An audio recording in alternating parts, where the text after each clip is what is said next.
Let's take a leap into the Alpha archetype. This is a role gate in the G center, and it is in transit from August 5th to August 10th. This is the role of the self. In the I Ching, we are calling it the army. In the Gene Keys, we have this shadow of division, we have the city of virtue, and the human pathway is guidance. It's in the G center. This is the center of identity. So with the G center, it's having that inherent clarity. I know who I am. I know where I'm going in the moment, orientation in the moment, and I know what love is. And we're going to impact the world if we have a defined G center, depending on the gates and the channel that is going to be defining the G center. We're going to touch the world and impact the world through the themes that are there in terms of identity, direction, and love. And if you have an undefined G center, it's going to be so important who's around you and also the environment, because you're going to filter identity, direction, and love.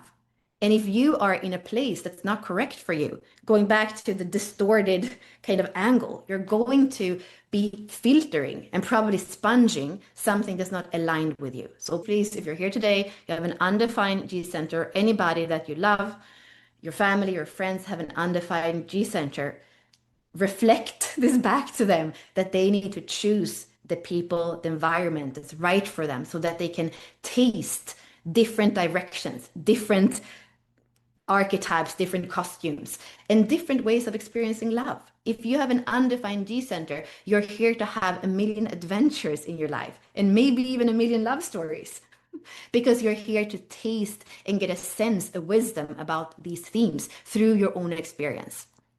And in the low frequency with the G center, we could say it's all about me, me, me. And in the higher frequency, it's all about the true self. And the highest frequency is knowing that there is only oneness. So whatever is here, you are the reflection of something inside of me.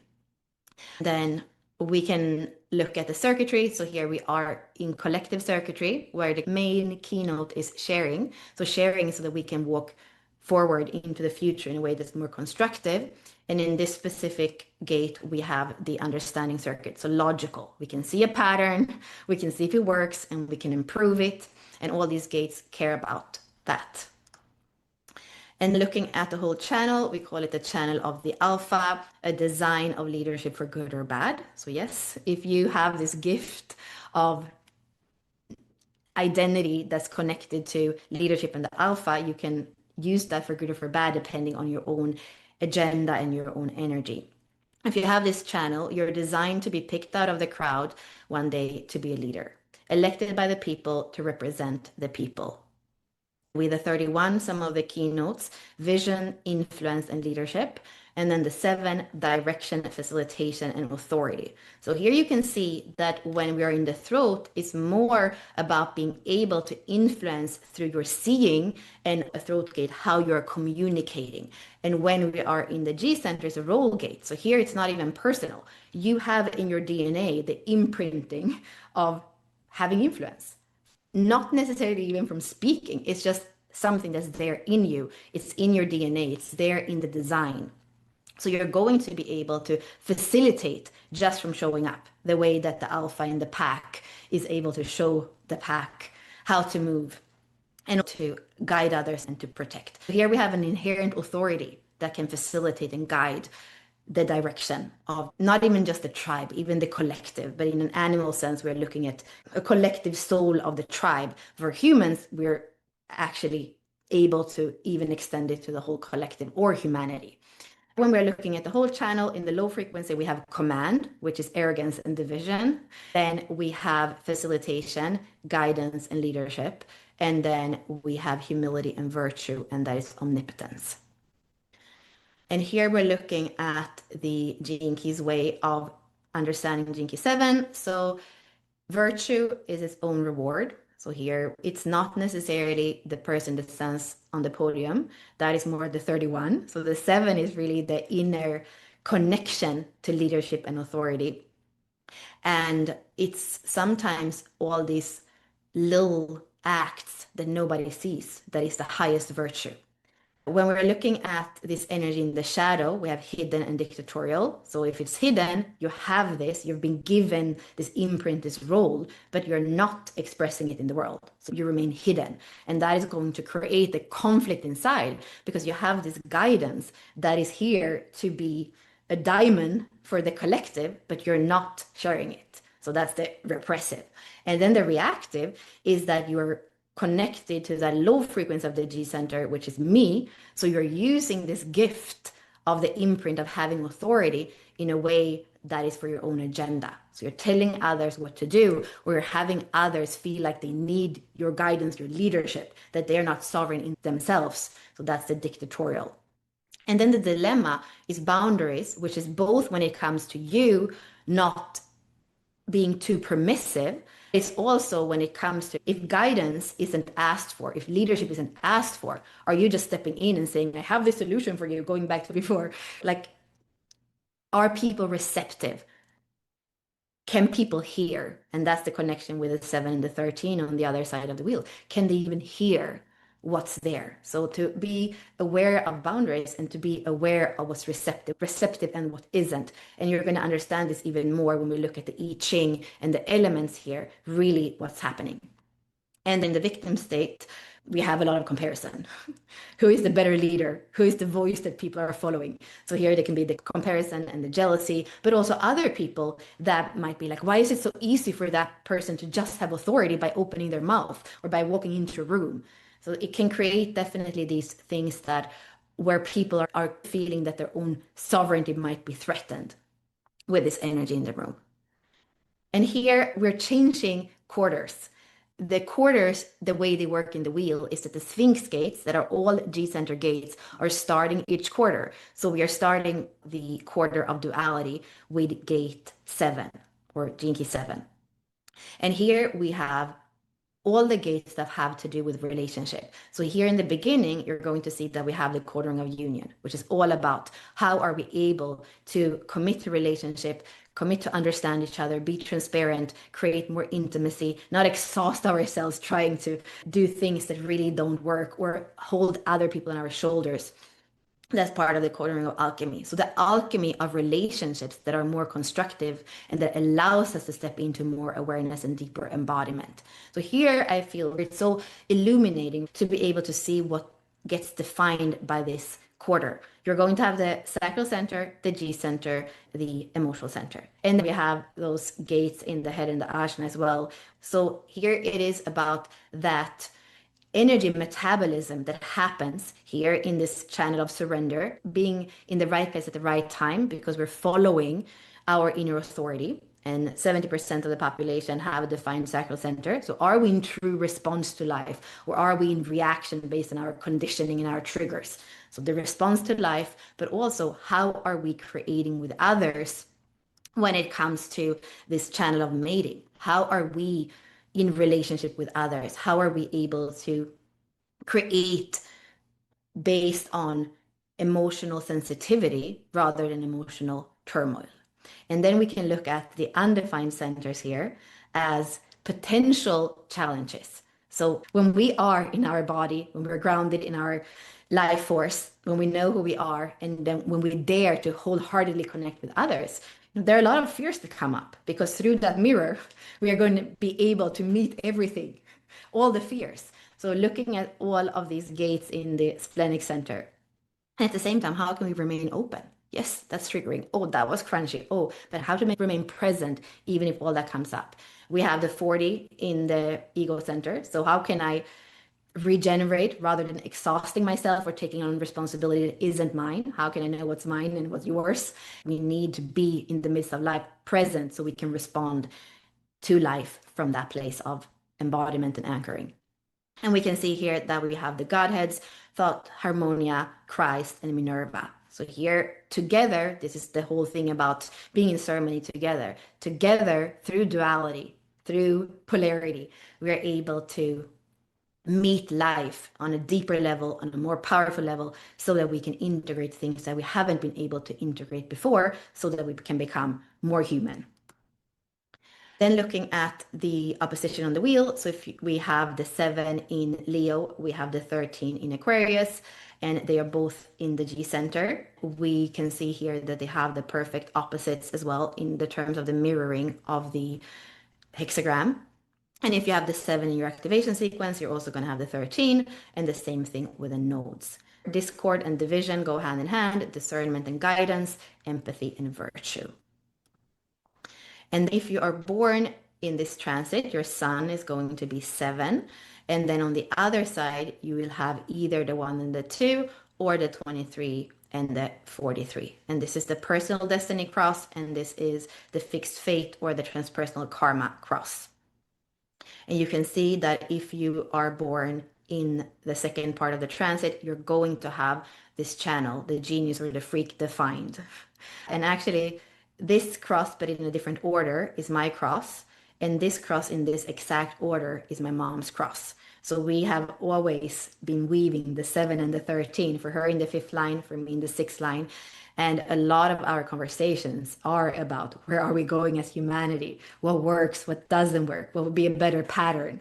And my mom has always been way before the collective and seeing the things that nobody saw 40 years ago. She was working as a school teacher, and she was bringing through things that were way before their time. And still today, there are kids that are now probably in their 50s that are contacting her, sending Christmas cards and things, thanking her for the difference that she made in their lives when they were 7 to 9 years old and they were her kids in school. So looking at those specific crosses, the first one, which is the personal destiny, is the cross of the Sphinx.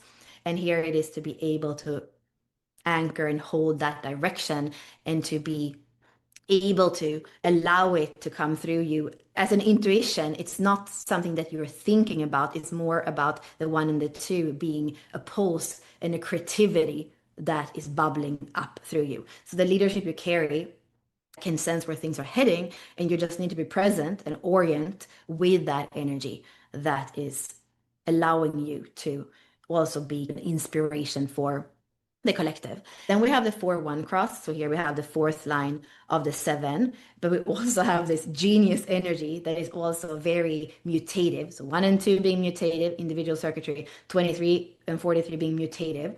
So here it is really to be in that exchange with the other. And often with the 43-23, I say, don't try to stop yourself. I feel like whatever comes out from that 23-43 is going to push away the people that are not ready to mutate. And it's going to allow the people that can see your genius to stay. So it's okay to be in that fixed fate, to see and feel the patterns of what's been and what's coming. That's also what we can say with the 13. It's actually the past. So we have the future, we have the past, and we have the creativity in the moment. So really that influence that happens in interaction with others through that 4th line that can allow new things to manifest through a new direction or through a course corrected direction. And then we have the transpersonal cross of the masks. It goes back to the role. What role are you inherently here to play? How are you going to touch the collective through your design? So here you're going to step into that role, and you're going to have a 5th line or a 6th line. So there's objectivity and there are solutions here. The 5th line and the 6th line of the 7 can really bring through structures and patterns that other people can follow. My mom, her health is not good enough to be able to do the everyday things like cooking and being able to do what she needs to do in the house. So we have helpers that come, and many of them are immigrants that don't even speak Swedish really well. And she's able to bring through instructions that are so easy so that anybody can follow. And there was one person that worked for her, and when he stopped working, he wanted to have her recipe book because she has created those recipes that take like 5 to 7 minutes, and they are so clear. So when he was moving away from home, he wanted to have those recipes that he could bring with him and he could cook. And she had to write them out by hand because he wanted them physically. And that is the kind of thing. So with the 7 in the 5th line or the 6th line, you're going to play a role in somebody's life that is going to allow you to internalize for yourself a pattern that is working for you. And with the role gate of the 7 in a transpersonal line, yes, you're going to step into those roles with those masks, we could say, that are going to be in service to the collective. So it's a really fascinating cross. We are in Leo. This is ruled by the sun. Leo is fixed fire, is the illuminated leader or the courageous creator, is all about not being fixed, but being in flow and in our heart with our life. We go deeper in this in the Living Compass, which is part of the membership. And this is the part that I said, now you're going to understand the energy that we have in this part of the wheel with the quarter of duality and with how relationships are important for the way that we can embody a higher frequency and the way that we can move through the world in a way that is closer to our true self. So we are now moving from mountain and Libra energy into water and Scorpio energy. This is deep alchemy that happens through these archetypes here because they are always in contact. They cannot not be in contact with the world, with the other. And in this specific case, we have a lot of receptivity. Water is going to carry receptivity, and earth is the most receptive of all of them.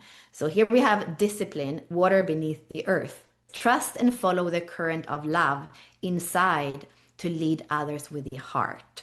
And earth over earth is the same as Jinki 2. Water over water is the same as Jinki 29. So we have the braid. The shadow of division is the dislocation of half-heartedness. The gift of guidance is the orientation of commitment. The city of virtue is the unity of devotion. And looking at the correspondence, we're going to have water and Scorpio together with, again, this is going to be water from an astrological perspective because Earth becomes Cancer. So Cancer and Scorpio together. And that's when we can say leadership is really about listening. Before you can guide anything, you need to listen and know what it is, know how it's moving, know how it is relating to love and truth. That is how you can create a formula that might work. So to come back to leadership from the G center and know that the alpha needs to listen to the pack. How can it otherwise guide and protect the pack? If we're looking at it through the lens of a Baxis, we see here that we have Cancer in the background, and then we have Scorpio as the action. And the word here is to belong. So we have the receptive, we have water, and it's all about the water keeping the memory and the receptive saying yes to life and receiving. So here we are creating this amalgamation with life, with the other. We belong here. We're part of the earth. We're part of the water. We're very feminine here.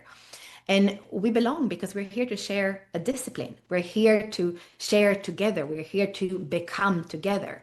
Then we're looking at the inner trigrams. So we have the hidden trigram of Earth again, and then we have the hidden trigram of Thunder. Earth connected again to Cancer, and then Thunder is connected to Aries. So here, what we are saying is decide as a family. Decisive energy, that fire energy, cardinal fire in Aries. Decide to come into form, decide to be an individual. And this is the word that I feel is actually more fitting than the army. It is to know who's your family, who are your allies, who are the 144,000 who came back to the earth because there is a purpose together. So belong to share a discipline, decide as a family.